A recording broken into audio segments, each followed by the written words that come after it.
Assalamualaikum warahmatullahi wabarakatuh.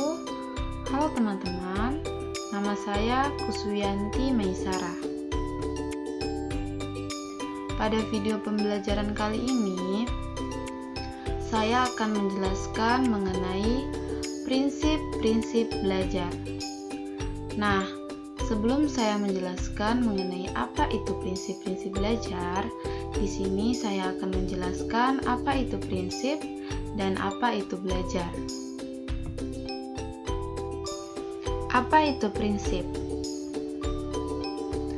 Menurut Badudu dan Zain pada tahun 2001 mengatakan bahwa prinsip adalah sesuatu yang dipegang sebagai panutan yang utama.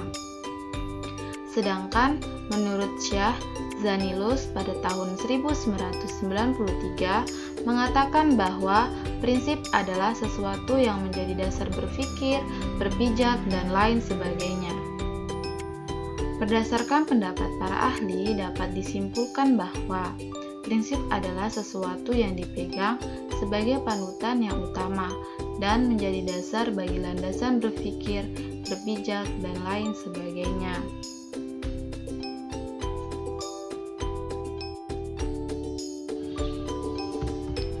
Apa itu belajar? Menurut Sujana pada tahun 2014, belajar adalah suatu proses yang ditandai dengan adanya perubahan pada diri seseorang. Sedangkan menurut Slameto pada tahun 2010 menyatakan bahwa belajar ialah suatu proses usaha yang dilakukan seseorang untuk memperoleh suatu perubahan tingkah laku yang baru secara keseluruhan sebagai hasil pengalamannya sendiri dalam interaksi dengan lingkungannya. Pengertian belajar. Berdasarkan beberapa pendapat para ahli, dapat disimpulkan bahwa belajar merupakan suatu proses yang dapat menghasilkan perubahan pada setiap individu, di mana perubahan itu berbentuk dari perilaku. Perubahan yang terjadi pada setiap individu diperoleh dari hasil pengalamannya sendiri dalam interaksi dengan lingkungannya. Pengertian prinsip belajar. Prinsip belajar adalah suatu hubungan yang terjadi antara peserta didik dengan pendidik agar siswa mendapat motivasi belajar yang berguna bagi dirinya sendiri.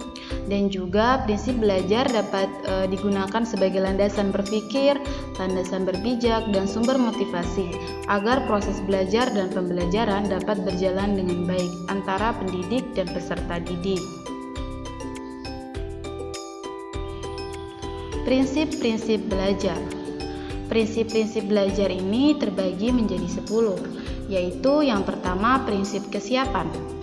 Prinsip kesiapan yaitu proses yang dipengaruhi kesiapan siswa atau kondisi siswa yang memungkinkan ia dapat belajar. Yang kedua, prinsip motivasi. Motivasi adalah suatu kondisi atau keadaan dari peserta didik untuk mengatur arah kegiatan dan memelihara kondisi tersebut. Yang ketiga, prinsip persepsi. Prinsip persepsi adalah interpretasi tentang situasi yang hidup dan dipengaruhi oleh perilaku individu itu sendiri. Setiap individu dapat melihat dunia dengan caranya sendiri, yang berbeda dari yang lain. Yang keempat yaitu prinsip tujuan. Tujuan adalah sasaran khusus yang hendak dicapai oleh setiap individu. Tujuan ini harus lebih jelas, tergambar dalam pikiran, dan dapat diterima oleh setiap peserta didik dalam proses pembelajaran itu terjadi. Yang kelima, prinsip perbedaan individual. Proses pengajaran semestinya memperhatikan perbedaan individual dalam kelas dan dapat memberi kemudahan pencapaian tujuan belajar setinggi-tingginya. Yang keenam, prinsip transfer dan retensi.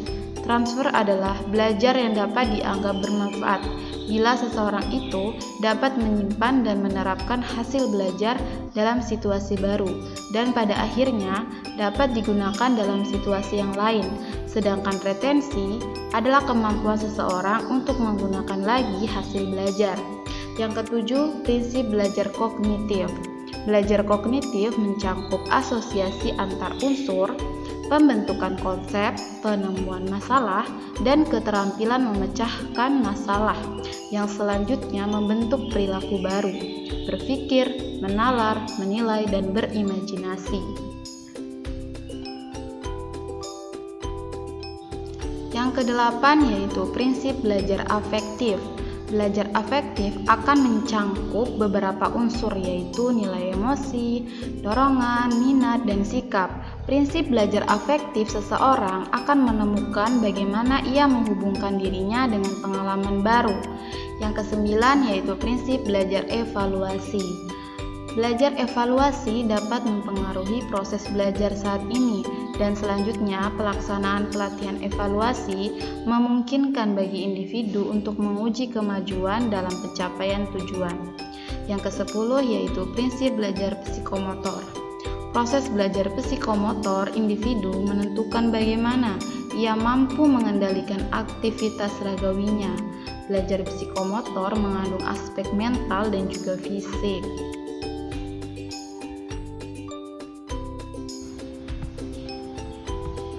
Secara umum, prinsip-prinsip belajar berkaitan dengan perhatian dan motivasi, pengulangan, keterlibatan langsung, keaktifan, balikan dan penguatan, tantangan, dan yang terakhir yaitu perbedaan individual.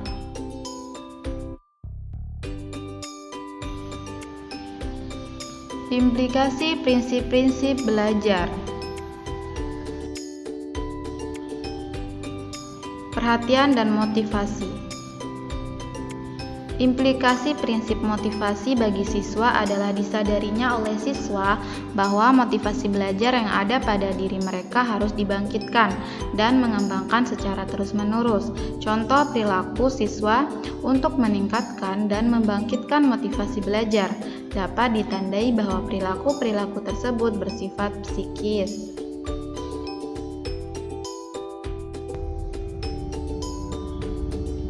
Keaktifan. Implikasi prinsip keaktifan bagi siswa lebih lanjut menuntut keterlibatan langsung siswa dalam proses pembelajaran. Keaktifan itu beraneka ragam bentuknya, mulai dari kegiatan fisik yang mudah kita amati sampai kegiatan psikis yang susah diamati. Pengulangan. Penguasaan secara penuh dari setiap langkah memungkinkan belajar secara keseluruhan menjadi lebih berarti. Dari pernyataan inilah, pengulangan masih diperlukan dalam proses pembelajaran. Pengulangan dapat membuat proses pembelajaran menjadi tidak bosan. Itulah yang merupakan implikasi dari prinsip pengulangan. Contohnya, pada saat belajar, siswa tidak hanya membaca, akan tetapi mengerjakan soal-soal latihan, mengulang materi yang belum dipahami, dan lain-lain.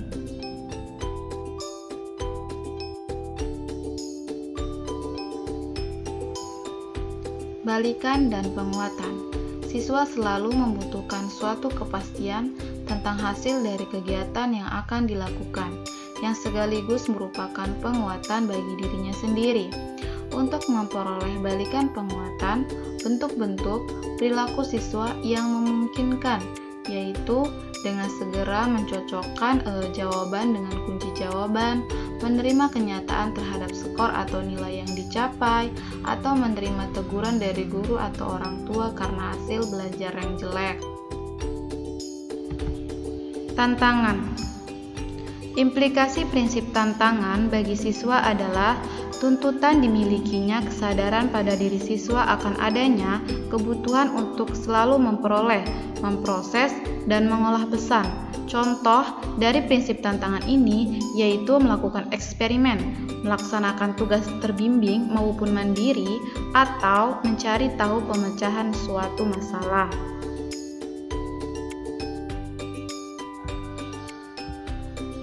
Perbedaan individual.